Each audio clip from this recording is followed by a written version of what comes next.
कहीं चौधरी रमज़ान जो राज्यसभा के नए नए मेंबर हैं अभी, उन्होंने भी दूसरी एक बात कह दी थी कि जम्मू कश्मीर में जो चुनाव इंतखाबात जो हुए हैं वो फ्री एंड फेयर इंतखाबात हुए हैं। वो भी कहीं ना कहीं उसी लाइन को कॉम्प्लीमेंट कर रहा है जो उमर अब्दुल्ला का स्टैंड। बिल्कुल बिल्कुल, जो उमर अब्दुल्ला का स्टैंड है।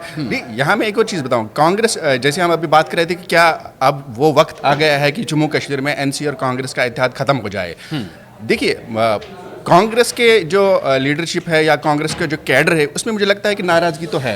वो साइड लाइनेड फील कर रहे हैं। ठीक है, खुल के अब वो बोल भी रहे हैं। तारिक हमीद कर्रा ने अभी बोला, दीगर लीडर्स ने बोला, तारिक हमीद कर्रा ने कहा कि इतना भी कहा कि भाई अगर हमको ऐसे ही साइड लाइन किया गया तो हम कहीं इस चीज़ पे ना मजबूर हो जाएं कि हम अलायंस से अलग हो जाए।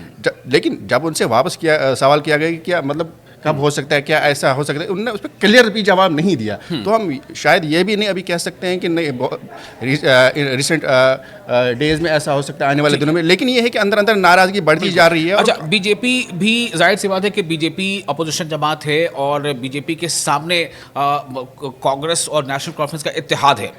तो बेशक अगर ये इत्तेहाद टूटता है तो बीजेपी के लिए तो अच्छी बात होगी। बीजेपी तो इसको बुरा तो नहीं मानेगी नहीं, और इसीलिए बीजेपी कहीं ना कहीं ये कह रही है। अल्ताफ ठाकुर का स्टेटमेंट आया है, पठानिया का स्टेटमेंट पहले भी आ चुका है, जब उमर अब्दुल्ला ने ये कहा था कि इंडिया अलायंस जो है उसको लाइफ सपोर्ट पर है और हो रहा हो कि वो आईसीयू में चले जाए। तो अल्ताफ ठाकुर का स्टेटमेंट ये आ रहा है, वो कह रहे हैं कि दरअसल ये दोनों में ही नहीं, न सिर्फ ये कि नेशनल कॉन्फ्रेंस और कांग्रेस के बीच तजाद है, बल्कि विद इन एनसी भी तजाद है। हाँ, क्योंकि ये क्योंकि देखिए, जिस तरह से फारूक अब्दुल्ला के और उमर अब्दुल्ला के स्टेटमेंट्स आ रहे हैं, या अब अगर रूहुल्लाह के भी स्टेटमेंट्स आप उसमें जोड़ सकते हैं, तो अब दो ही नहीं, अब ऐसा लग रहा है कि तीन फ्रंट है with in the national conference. Farooq Abdullah का एक नज़रिया है, एक तरीक़ाकार है, एक पॉइंट ऑफ व्यू है।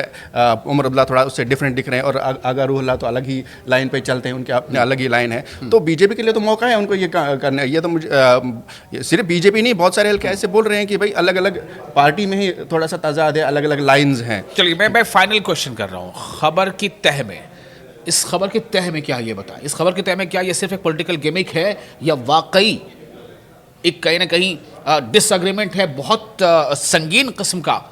मैं ये जानना चाहता हूँ, खबर के तह में क्या है। मुझे लगता है डिसएग्रीमेंट तो है, लेकिन उतना संगीन पे उतना अभी नज़र नहीं आ रहा है। जितना जिस तरह की बयानबाजी तेज़ हो रही है, लेकिन अंदर उतना कुछ नहीं हो रहा है। क्योंकि जिस तरह के जब एक्सट्रीम पॉइंट उठाने की, एक्सट्रीम स्टेप उठाने की बात आ रही है, मुझे लगता है वहाँ तक अभी नौबत नहीं, वहाँ तक नौबत नहीं पहुँची है। चलिए देखते हैं क्या होता है। खबर की तह में शायद यही है।